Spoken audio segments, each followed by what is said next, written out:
Well, good afternoon. Welcome to Season 4 of Itasca Waters' Practical Water Wisdom series, which focuses on issues related to water and ways to resolve those issues. I'm your host, Brian Whittemore. Today's episode is called Beaver Dams, Ponds, and Effects. Itasca Waters is a nonprofit volunteer organization headquartered in Itasca County, Minnesota, for the purpose of educating folks about the value of clean water for the environment and the economy.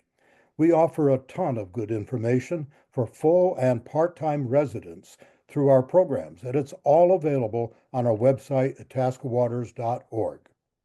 We thank these partners who have been with us all along for helping Itasca Waters offer our Water Wisdom series.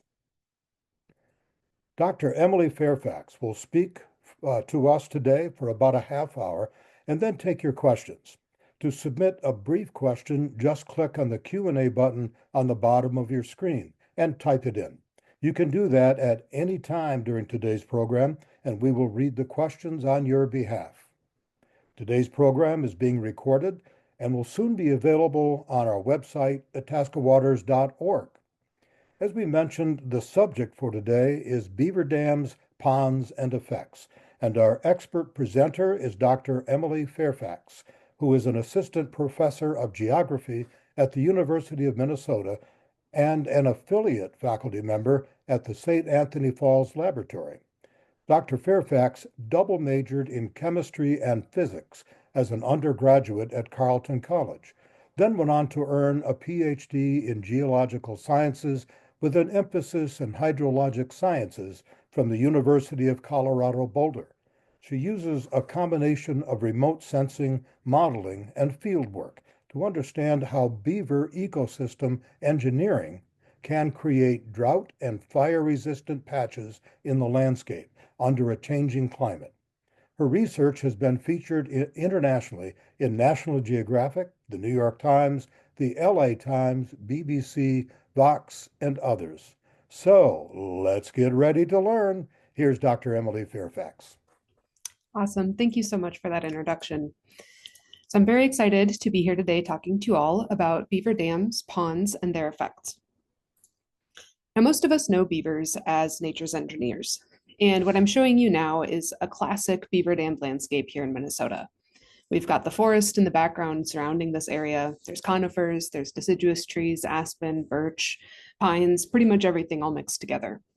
And then in the wetland, you also have a variety of species. There's reeds, there's weeds, there's grasses, there's shrubs, there's lilies. It's complex, there's a lot going on. And part of that is because our water is complex here. There's that beaver dam in the middle. Behind it, we have a slower moving, deeper pond. Water pours over the dam and then flows downstream in a river. There's pools of fast water, pools of slow water, there's warm water, there's cold water. There's all sorts of different things here. It's a very complex habitat. And this is very typical of what beavers create. That's why they're called nature's engineers. They're massively changing the environment to suit their needs and make these particular ecosystems. But unfortunately, we don't have as many of these as we used to. And many of our waterways actually don't look like this anymore, whether that's the margins of our lakes or the streams that connect them. Instead of seeing this diverse and dynamic habitat, what we tend to see is more like this drawing that I've popped up on the bottom left. It's been simplified. Our streams have cut down, they've degraded, they've incised. The connections between our lakes are weaker. There's not as good a connection to groundwater. There's not as good of a connection to the floodplains. And because of all of this change, sometimes it's from land use change, sometimes it's from other factors that are more outside of our control. What happens is we lose the ability to support healthy wetland ecosystems along our rivers and our lakes. And this is a real challenge for us. Building wetlands is hard. We can hire engineers to plan them and design them and build them, but it's hard and it's expensive. That is, unless you're a beaver. So a beaver sees a stream like this or a lakeshore like this, and it's not a problem at all. First thing that beaver is going to do is come in and build a dam. Now, beaver dams are leaky structures. These are not like the dams we build out of concrete and rebar. Beaver dams are built out of sticks and stones and mud.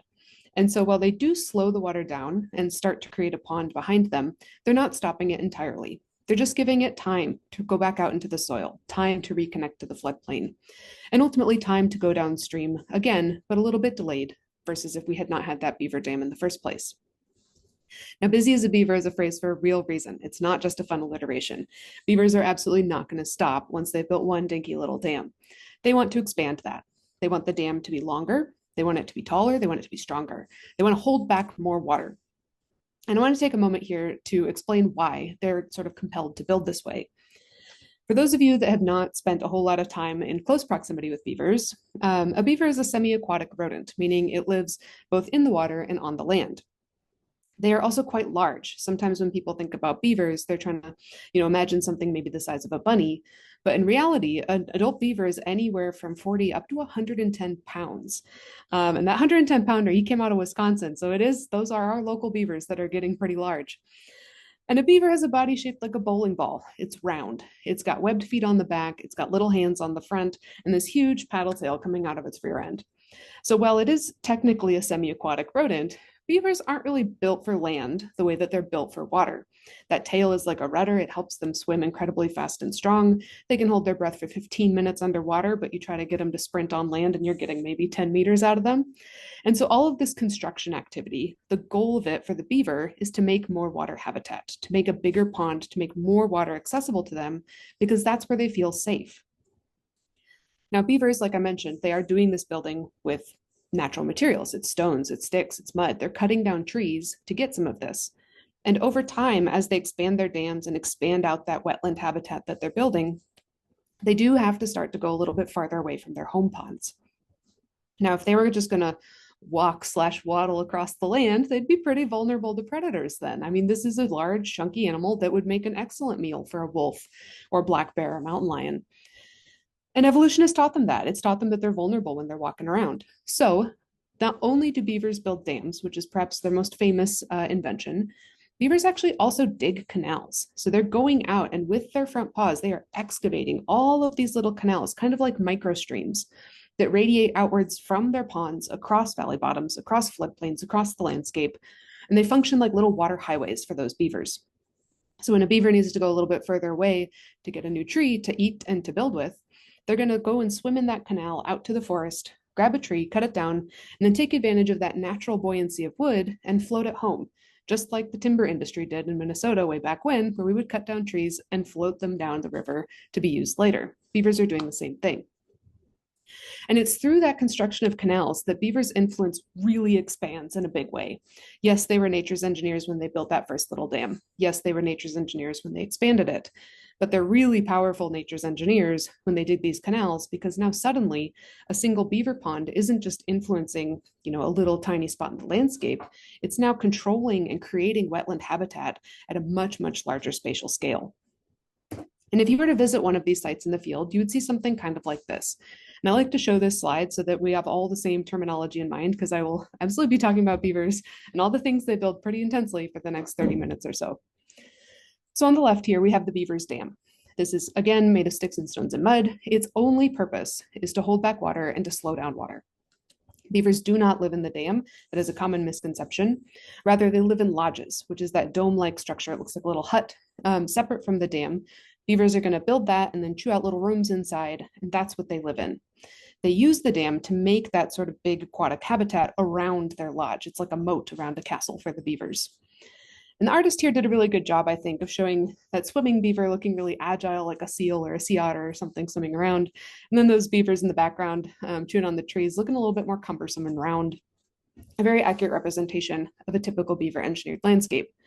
Except, I think this representation kind of undersells just how expansive their engineering can be. A beaver family is going to be anywhere from 2 to 6 beavers, and they're not just going to live in one little pond. I'm showing you now a drone video from one of my field sites up in northern Minnesota, just near Duluth. And that's the Beavers Lodge that I have 2 of my field assistants walking on, just for some scale perspective. Now, as the drone lifts up and we go higher and higher in altitude, we've just now started to see the first beaver dam cutting across that image from top to bottom. And now the second one just came into view. All across this image, you'll see those beaver canals radiate outwards, snaking across the landscape, connecting the lowlands to the uplands, connecting upstream to downstream to upstream to downstream and back again. And we're seeing 2 beaver dams. Currently 1, the second one's just about to come on screen on the right. Beavers don't just build 2 dams. Beavers will often build 10 dams per family, maybe 15 dams per family. The scale of their influence is really second only to humans when it comes to modifying the physical earth. And so when we think about beavers like this is a massive change that's happened. This is something that happened at a really large scale pre-trapping when we had 10 times as many beavers as we do today. And I can sit here and extol the benefits of beaver engineering forever, and you will hear some of those in this talk today, I promise.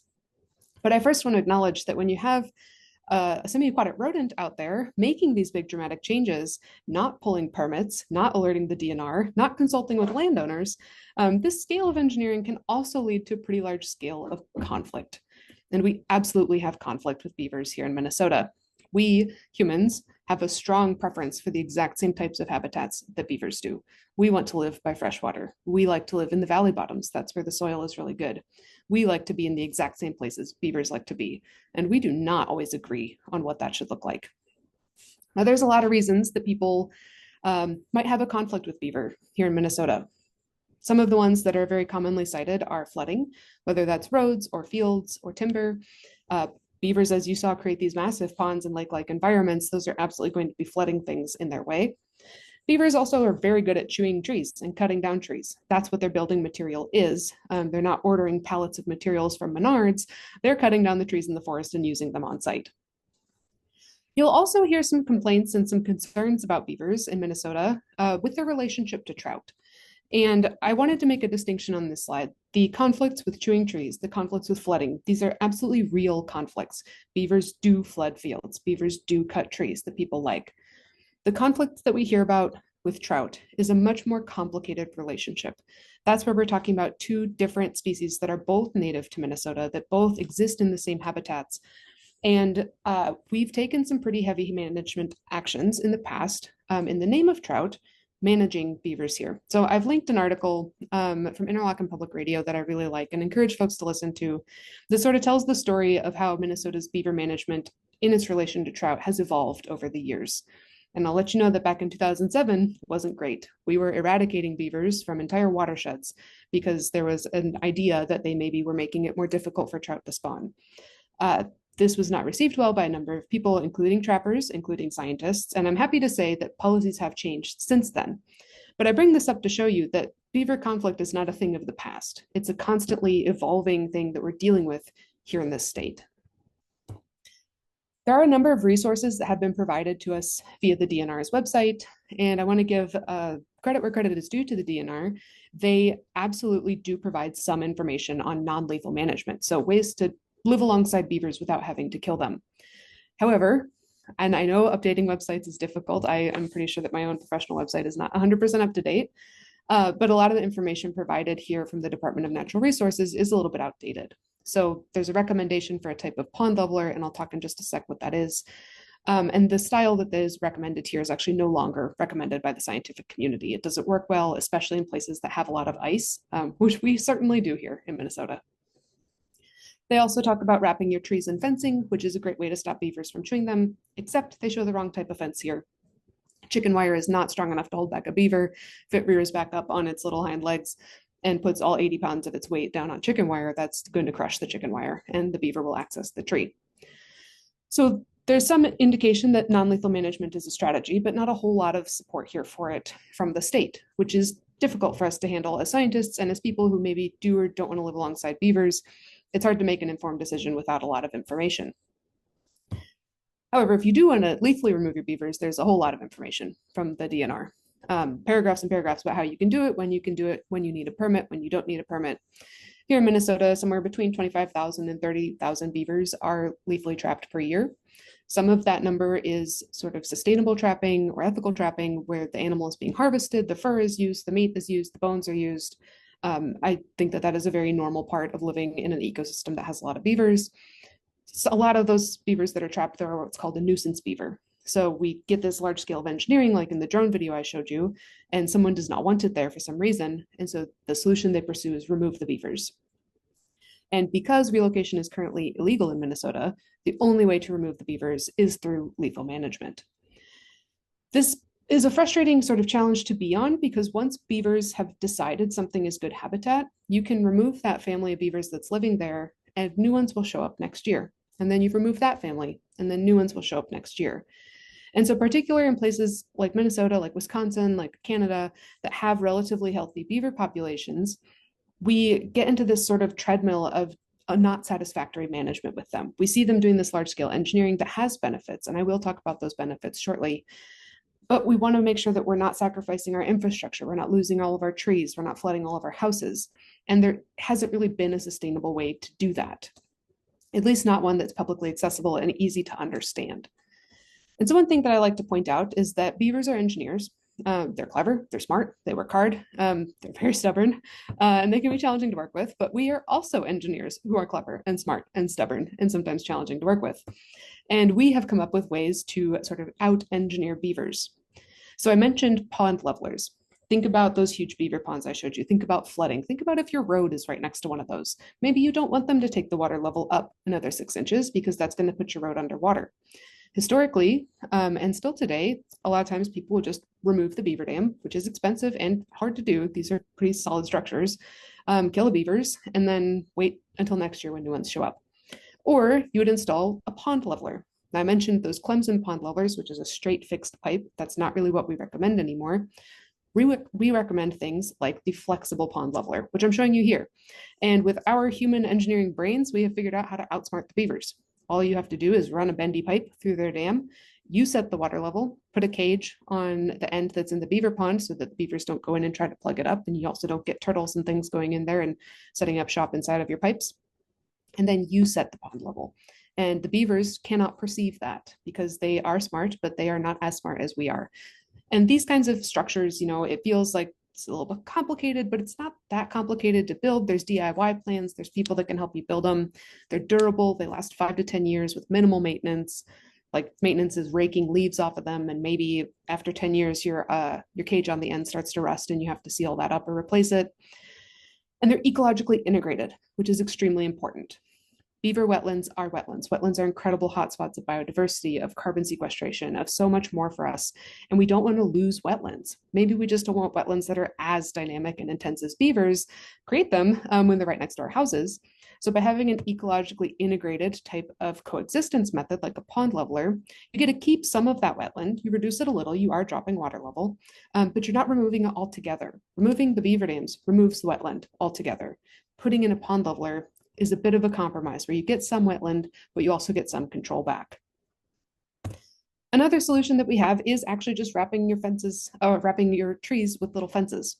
There's good ways to do this and bad ways to do this. We need to think about how tall a beaver is on its hind legs. We need to think about not wrapping the trees so tight that it starts to girdle them.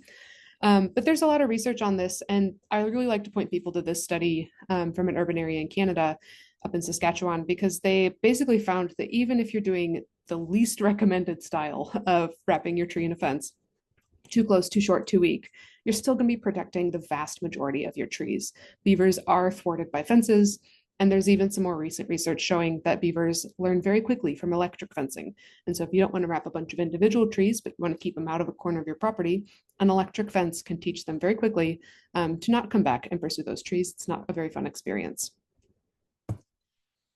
And we're not the only ones thinking about changing our beaver management methods.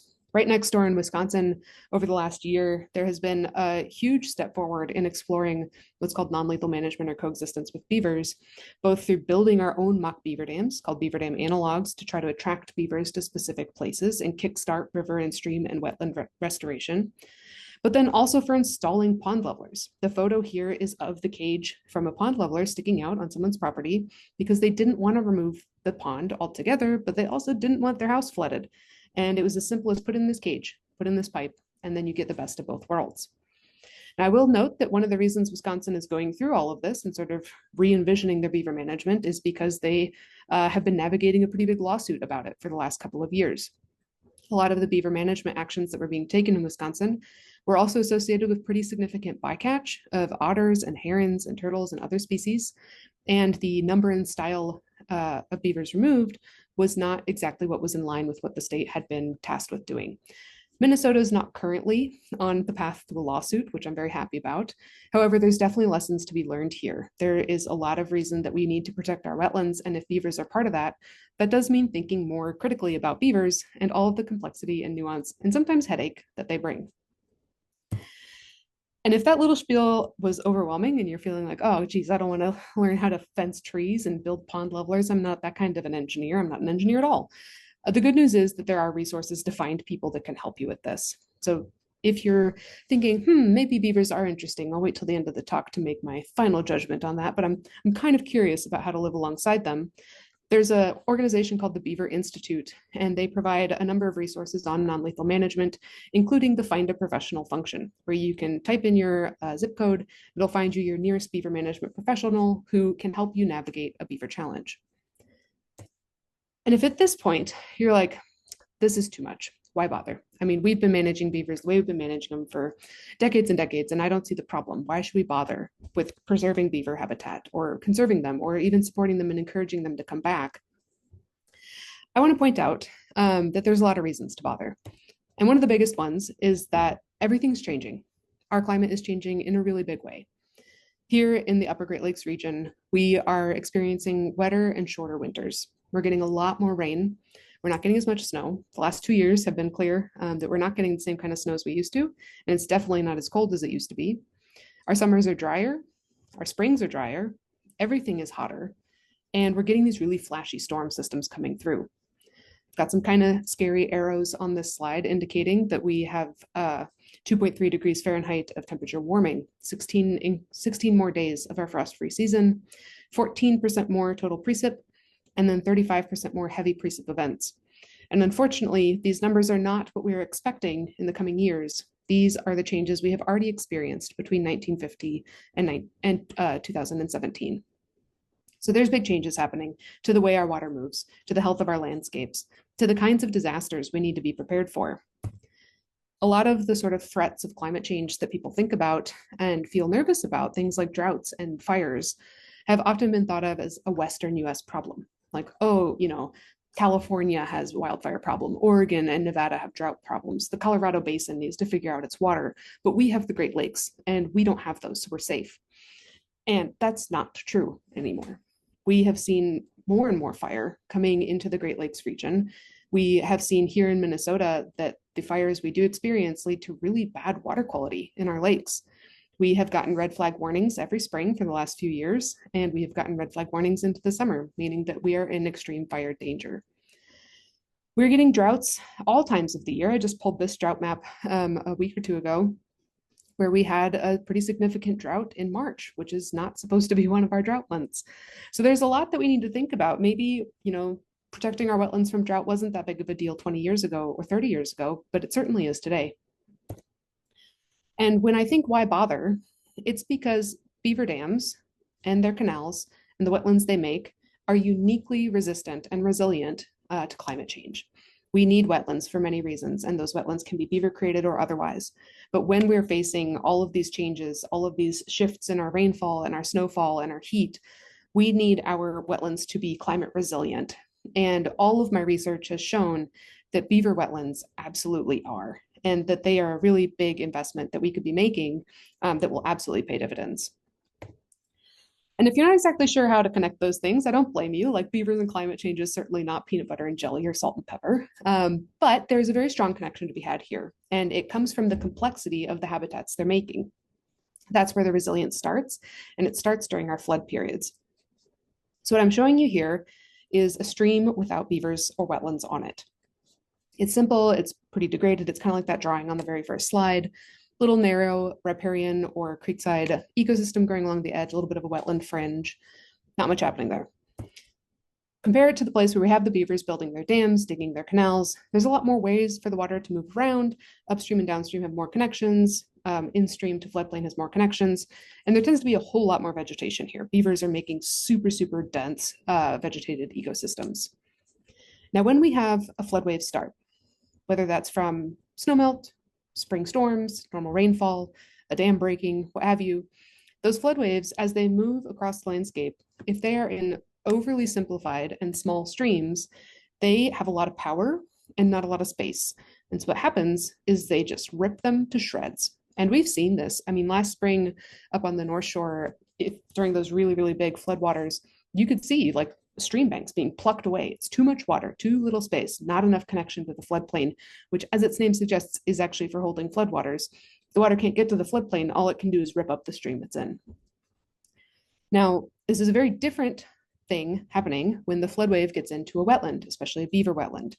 It encounters deeper water, it encounters wider water, and then all those little beaver canals are like little special pathways to get the water out of the main channel and get it onto the floodplain, where there's a lot of vegetation that's like a big comb, slowing it down, taking the debris out of it, taking the sediment out of it. And then the water does eventually make its way downstream. Remember, beaver dams don't stop water, they're just slowing it down. But as that water does go downstream, it's going with a lot less power, a lot less intensity, and a lot less destructive force. Instead of seeing this large-scale erosion and soil loss and scouring, what we see instead when there's beavers is water being spread out, slowed down, and stored. And while I have not spent quite as much of my time looking at floods specifically, some of my colleagues in Canada and the UK have, and the results that they're finding are truly remarkable. Beaver dams withstanding 100-year floods, 1,000-year floods, beaver dams reducing flood intensity by 60%, enormous amounts of damage mitigation just by having these wetland patches sprinkled along the way. And this is not to say everything needs to be a beaver wetland, but we need to have pockets of beaver wetland to be like speed bumps for that flood wave. And once we can slow down and spread out and store that water, that starts to help us with some of these other issues we're facing. I want you to think again about the stream without beavers compared to the stream with beavers, but this time we're looking with depth, so down into the soil. You've got the plants along the top there, that's the sort of earth surface. We've got our stream in the middle on the left, it's a pretty narrow feature. On the right, we've got our beaver pond, and then all those canals are like micro streams. I've set our water table relatively deep. This is common in the summertime when it's drier. It's also common in parts of Minnesota that have a little bit more of a fractured bedrock geology underneath. And our streams, if they're pretty incised and degraded, they don't really have a big connection or interaction with the soil water system or with our shallow groundwater. Now the beaver pond, because it's so wide and because it's got these canals and it's so good at slowing down the water and giving it time to get into the soil, we do see a lot more connection there. But if you're a plant and there's infiltrating precipitation or rainfall or snowmelt or something coming from above, you don't really care where the water's coming from. You can drink the water up out of the soil with your roots. You can drink it up out of that top layer of soil with your roots. There's rainwater, there's soil water, whatever. It doesn't matter. It really does matter as soon as we're in a drought. The minute we lose our rainfall or our snowmelt, the minute things start to dry out, all those plants that cannot reach the stream water and that cannot reach the groundwater, they're going to start to wilt. They're going to start to wither, start to dry out, and that's going to start to degrade the quality of that ecosystem. Even if it did look really healthy and happy during your wet period, if the stream's not healthy, the ecosystem won't be healthy during the dry period. Now in the beaver wetland, because they were doing all of the storage and holding on to all that water for longer, the roots can still access it when they are down in the soil, and so they don't really feel the drought. And this is something that I've studied in my own research. This is something that my colleagues have studied in the boreal parts of Canada. And what we're all finding is that beaver wetlands are really, really resistant to drought. And all of the ecosystem within that area that the beavers are engineering doesn't really feel drought effects. Critically important for the beavers because of their safety, but also really important for fish, for frogs, for turtles, for amphibians, for all of those things that don't do so hot when the pond dries out. And extremely important when you do have something that starts a fire. Now, if that's a lightning strike or campfire or power line or some other disaster, it doesn't matter. Fire is going to burn everything that's dry. And unfortunately, a lot more of our semi-aquatic and aquatic ecosystems are dry during the summer. Fires are burning to the edge of the lakeshore. Fires are burning to the edge of the riverbanks. They shouldn't. It should be wetter, but they're not. And so we're seeing fire creeping into our freshwater habitats. Not the case where there are beavers, because they were able to resist the drought, they never really got to be that dry and highly flammable state. This might feel like, all right, I was with you until now, but beavers fighting fires, that's a stretch.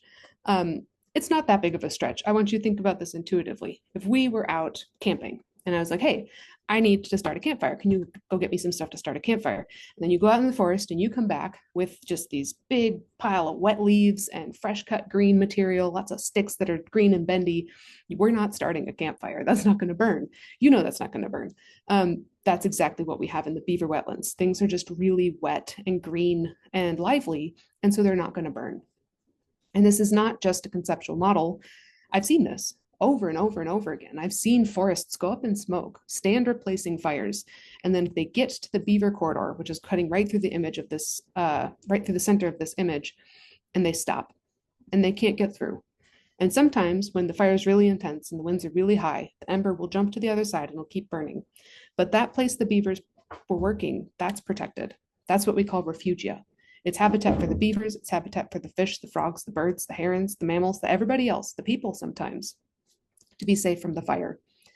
And while this photo here is from one of the mega fires that burned in Wyoming recently, I've also seen this happen here in the Upper Great Lakes region. Just a quick snippet of some of the fires I've looked at here in Minnesota. Up in the Greenwood fire, we had a number of beaver ponds that were active before the wildfire burned. And I went in and I mapped them out and I sort of traced the dams with those little black squiggles on this slide here. A lot of active beaver ponds, beaver doing their engineering. And then the fire comes through, and I'm showing you burn severity now. Red means it was very burnt. Blue means it did not burn at all. And again, those beaver dams are traced with little black squiggles. And where we had beavers engineering here in Minnesota, that's where we had these patches of fireproof landscape. That's where we were preserving the habitat for all those sensitive species we care about. And it was just the beavers doing what they naturally do. We didn't have to add anything to that to make it function this way for us. There were also some places where we had managed the beavers, and the beavers were not there anymore. And they hadn't been there for about 18 years. So it had been a while. Again, I've got the traces of where those beaver dams were in black on the satellite image.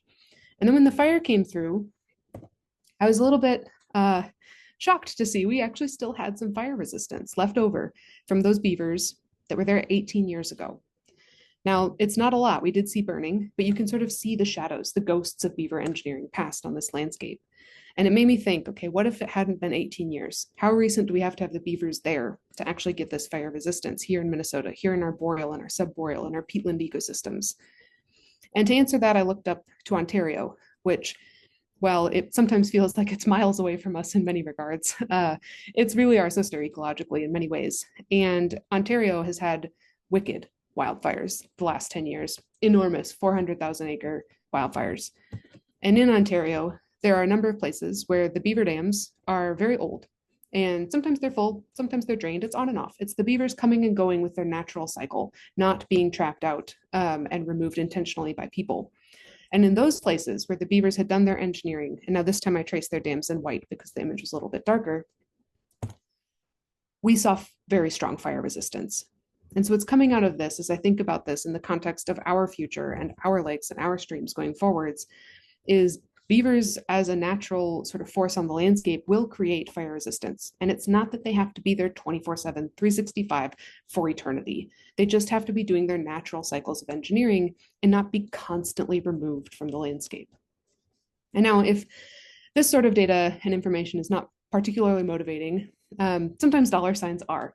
And so I like to bring up that beavers are a natural resource in that they are fur and they are meat, but they are also a natural resource in many ways beyond that. We have some papers that have gone through all of the different ecosystem services that beavers provide, and that's the moderation of extreme events that I've sort of focused my talk on today because that's what I study, but it's also things like recreational hunting and fishing, and outstanding duck hunting, outstanding fishing, outstanding deer hunting all around these habitats because they are biodiversity hotspots. There's a huge amount of greenhouse gas sequestration that happens in and around beaver wetlands. The water supply aspect is really big. These are like a distributed freshwater reservoir system. The habitat and biodiversity provisioning, non-consumptive recreation, and water purification. Water that comes into beaver ponds is often much grosser than the water that comes out of them. And when you put all this together and you figure out the value of these things, beavers are doing about $179,000 worth of ecosystem services for us per square mile that they've engineered per year. That's a huge amount of value that they can be providing, which is really important in a time when we don't necessarily have funds coming into us from the sources that should be giving us funds to protect the lands we live on and the lands that we steward. And so instead of paying an engineer $179,000 per year to maintain a singular wetland, we can let the beavers do the equivalent amount of value for us in work. And all we have to do is let them eat some sticks and trees and not destroy their habitat. It feels pretty easy, but honestly, remember, there are a lot of conflicts that are real and need to be managed. And there's a lot of ways that we can do that better going forwards. Now, as I wrap up, I just want to point out two of the ecosystem services that I didn't focus on a lot and give you a little bit more context and show you some study names if it's things you might be interested in reading more about. So first off is water quality. Water quality is a really key ecosystem service that beavers are providing. And some of the ways that they provide that to us are the removal of E. coli. So there's a really great study just came out that showed when you have water coming in that has a lot of E. coli in it, and it goes through the beaver dams, the downstream water can have up to 95% less E. coli because of the natural settling and removal processes that happen in beaver dams. They're also really good at removing nitrates and phosphates, which are common agricultural pollutants. And interestingly, also heavy metals that are coming out of mines and mine drainage, arsenic, lead, cadmium. There's a good amount of research showing that beaver wetlands can sink these out of the water, bury them, and let the downstream water be clearer and cleaner. And then finally, biodiversity is a really key ecosystem service. You don't have to like the beavers themselves to like the habitat they create and all the other animals and plants that use it. They are able to create what's called biodiversity spillover, meaning that just by having a beaver wetland in a landscape, the surrounding forests and terrestrial habitats are richer and more resistant to disturbance. I've also put on here a couple of studies, I mentioned trout early on, that demonstrate that beavers are actually really good for trout and trout habitat. And even here in Minnesota, where there is a lot to consider about the gradients of our streams and everything else, beavers and brook trout live side by side very happily. So if you like to fish for trouts, then you should probably think a little bit more about if you like the beavers, because they're making that habitat for those trouts. So I hope that throughout this talk, you've learned a little bit more about beavers and are thinking about them differently. And I want to say thank you, and I'll pass it back to Brian to moderate some Q&A. Thank you very much, Emily. That was absolutely fascinating. But let's get to the questions now. Handling this part of today's program is Bill Granches, manager of Itasca County's Aquatic Invasive Species Program and a longtime Itasca Waters board member. Take it away, Bill. Thank you, Brian, and thank you, Emily. I want to remind everybody here that we are not using the chat function. You submit your questions by using the Q&A function. We may combine some of your similar questions together. And if we don't get to your questions, and we have quite a few questions here, and you'd still like an answer, please feel free to email us at info@itascawaters.org, and we'll be sure to get back to you. Okay, Emily, we've got a pile of questions here. All right, first question we have. According to Voyager Wolf Project, beavers represent a high percentage of a wolf's diet during the spring, summer, and fall months. Have you included regional wolf population size in your beaver research since they are a major beaver predator? That's a great question. So beavers are absolutely a favorite food of wolves. I think it's about a third of their diet will be composed of beavers, but they're not the only predators for wolves. So in answering this question, I want to point out wolves, amazing predator for adult beavers, very few predators for adult beavers. Those are when they're full size, very large semi-aquatic animals. Baby beavers, however, are going to be like the size of a sweet potato, like not very big at all. And when a beaver is a baby, it's going to be hunted by predatory fish, by eagles, by owls, by bobcats, by coyotes, by foxes, by just about everything else. So when I think about understanding the effects of predators on beavers and their distribution and their effects, there's sort of two questions there. Is it just predation that I care about? Is it just removal of beavers from the landscape? Or does it matter if the beavers being removed are adults or babies? And I would say it does matter.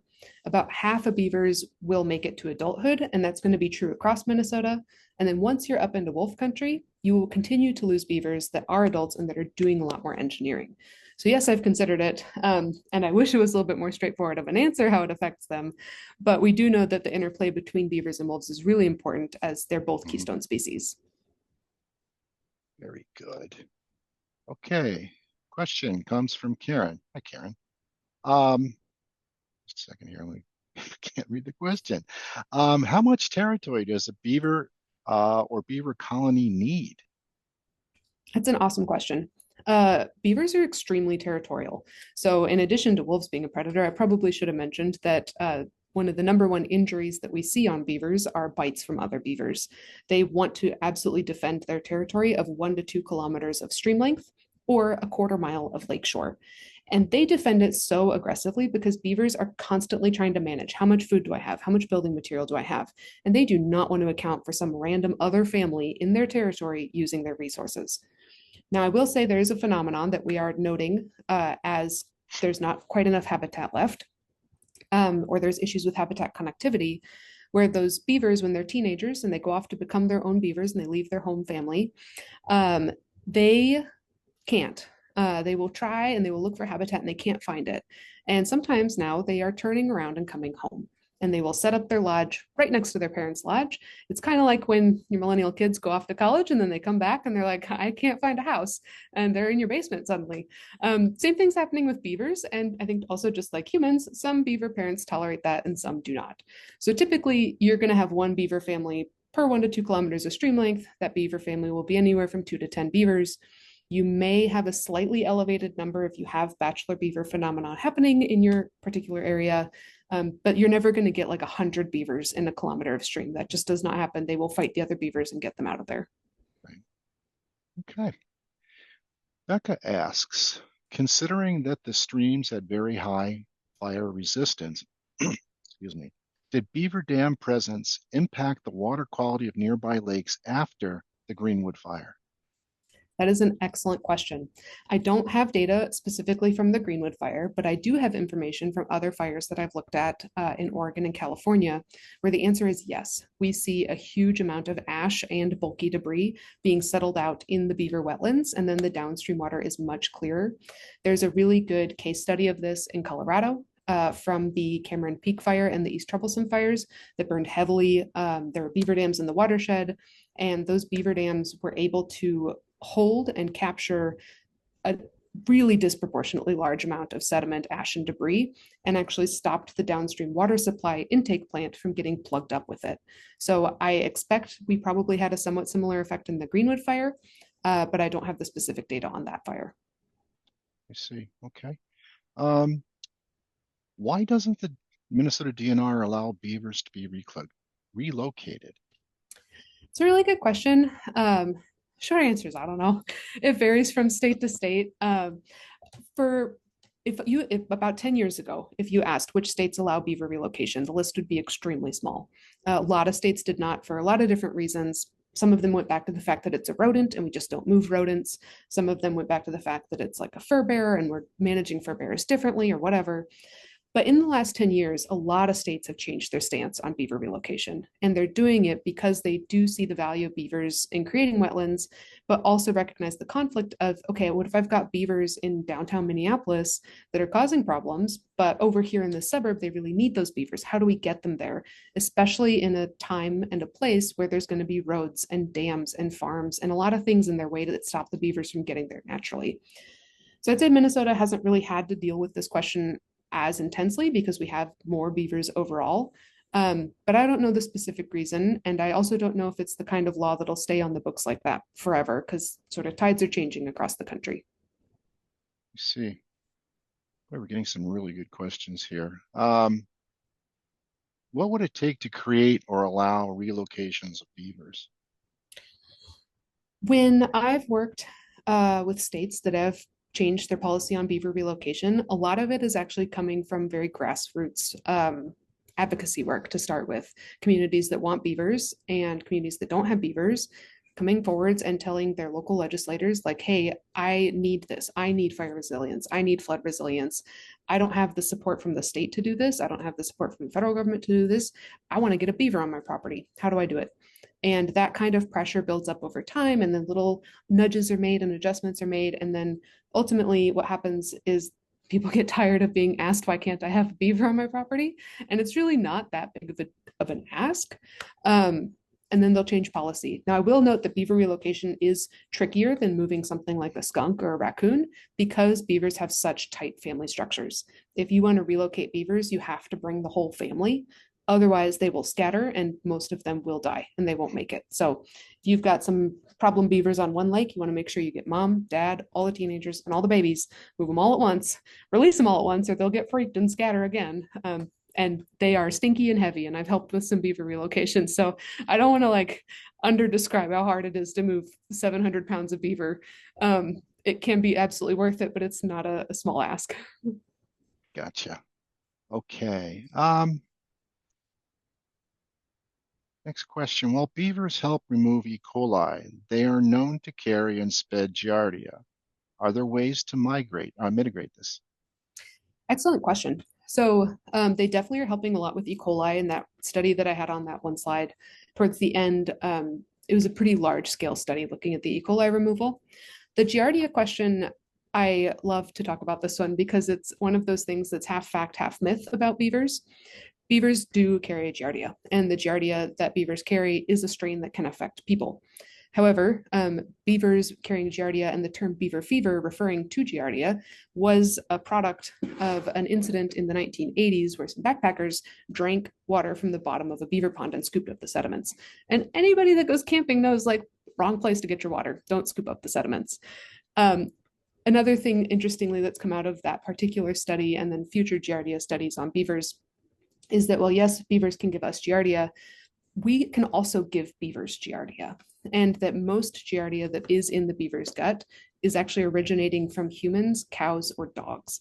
And so when we think about contamination of Giardia in our waters, the primary actual inputs are more anthropogenic sources, and then the beavers get it, and then they have it too, and then you go drink a bunch of water from a beaver pond and you get it back. So most animals can't share Giardia with people, but beavers can. And so in terms of mitigation, we've done some work with relocations where beavers are being screened to see if they have a bunch of Giardia in them. Most of them don't. They've lived in these waters for a long time. They've dealt with it. I'd say your biggest mitigation is don't drink mud. Okay, I'll write that one down. Don't drink. Very good. Next question. We've possibly disrupted natural ecological systems for thousands of years to come. What do we look to know when we have reestablished an appropriate balance of beavers to landscape? It's a really good question.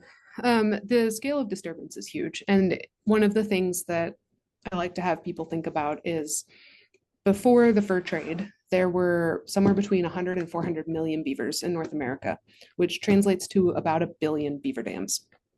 And in the span of less than 100 years, almost every single one of those was removed. During the fur trade, all of the dams washed out. They stopped having their engineers on place. Massive scale of change.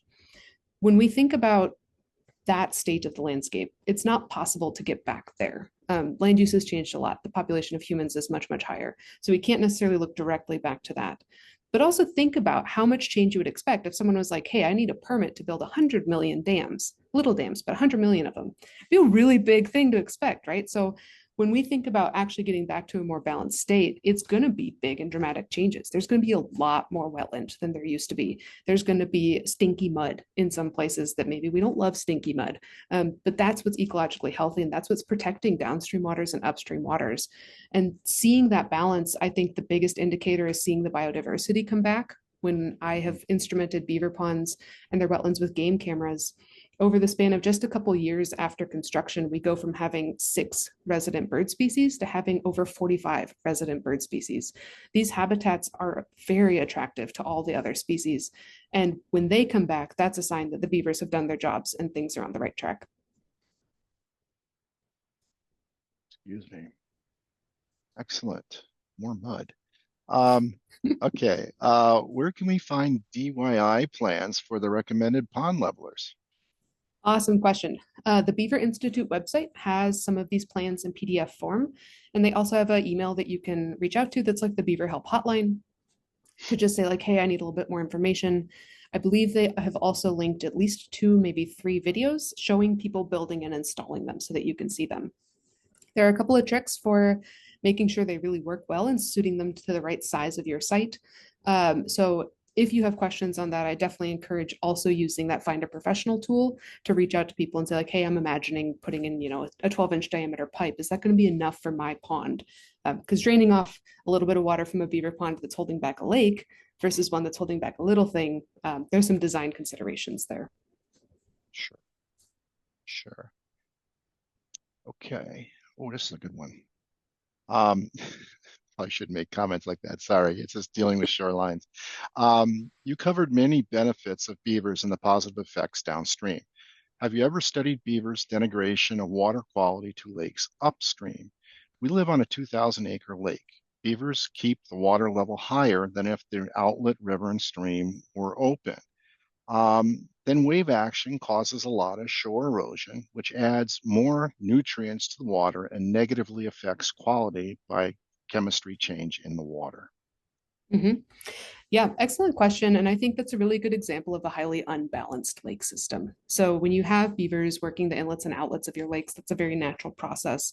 And raising water level isn't necessarily going to cause erosion if your shorelines are protected shorelines. When we have highly developed shorelines, when we have riprap or just sort of concrete and firm infrastructure in, we don't have those wetland fringes left on our lakes anymore. That's where we do see more of that erosive process. We also see that erosive process when we get storm pulses coming into our lakes during those spring times, and we don't have that wetland fringe. So unfortunately, I think that for a lot of folks, the idea of swimming in a wetland is gross, and you don't want that. And if that's what the edge of your lake is, it's highly protected from erosion and your water quality is outstanding, but you don't have the environment you want. So this, I think, is a really good opportunity for something like a pond leveler, where you can control the inlets and outlets a little bit more, don't give beavers total control, and also maintain some of that more engineered and manicured and fun lakeshore that's not necessarily in its most ecologically robust state. I think that one of the real challenges that we face with things like water quality is that there are so many stressors on our water quality right now, including loss of groundwater, changes in storms, changes in development, that there's not going to be a silver bullet. Adding beavers won't fix it. Adding beavers also won't ruin it. There's a lot of levers to pull here, and finding the right balance to meet everybody's needs is going to look different from lake to lake. Very good, thank you. Oh, do you need a permit to add a DIY pond leveler? An awesome question. So according to the DNR's website, you can manipulate and remove beaver dams without a permit from your DNR hydrologist if you are not affecting public waters.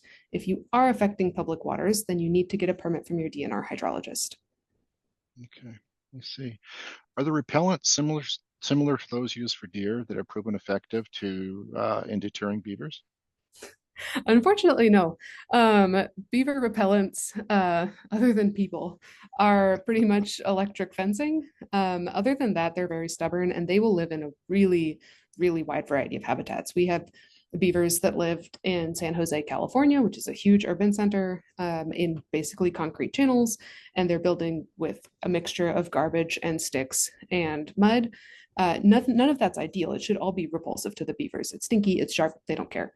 They don't care if things are spicy. They don't care if things are stinky in other ways. It's really, you gotta force them out. I think there's probably room for research on more beaver repellents, things like artificial wolf scent, maybe, but their eyesight's really bad. So there's nothing that they're gonna look at that's gonna scare them. Very good. Don asks, locations of beaver dams are always one of the big issues that complicate the issues of if they are good or bad. Unless I missed it, did you not cover how beaver dams affect water temperatures in streams, and also what happens to the stream's floodplain once the beavers abandon the dams? Seems to be a lot of stream braiding, sediment release, etc., when that happens, which can negatively influence stream temperatures as well. Mm-hmm. Good question. I didn't talk a lot about stream temperature, but I'm happy to touch on it here. So there are some studies that have been done that only measure stream temperature at water surface. And there's often a finding in that situation that there is a warming effect at beaver wetlands and beaver ponds and streams. There are also studies that measure temperatures with depth into the stream and into the pond. And what those studies find is that beaver wetlands create an incredible mosaic of stream temperatures. You have very, very cold, deep pools, and that's where we tend to see our trout finding what's called thermal refugia. Then we also have warm water on the margins and warm water on the surface. This has been well documented in a lot of other studies that are not Minnesota specific, and it is something that I am trying to currently replicate in Minnesota so we can have a little bit more local data on that. In terms of the abandonment of beaver dams, there's a big difference between a natural abandonment and a removal abandonment and the removal of beaver dams by people. So one of the things that we do as people is when beavers are trapped out or they leave and then we remove the whole dam at once, geomorphically, what that's doing is simulating like 100 to a 500-year flood. It takes a huge flood to remove the whole beaver dam at once. So when we do that year after year after year, we will absolutely release a lot of sediment.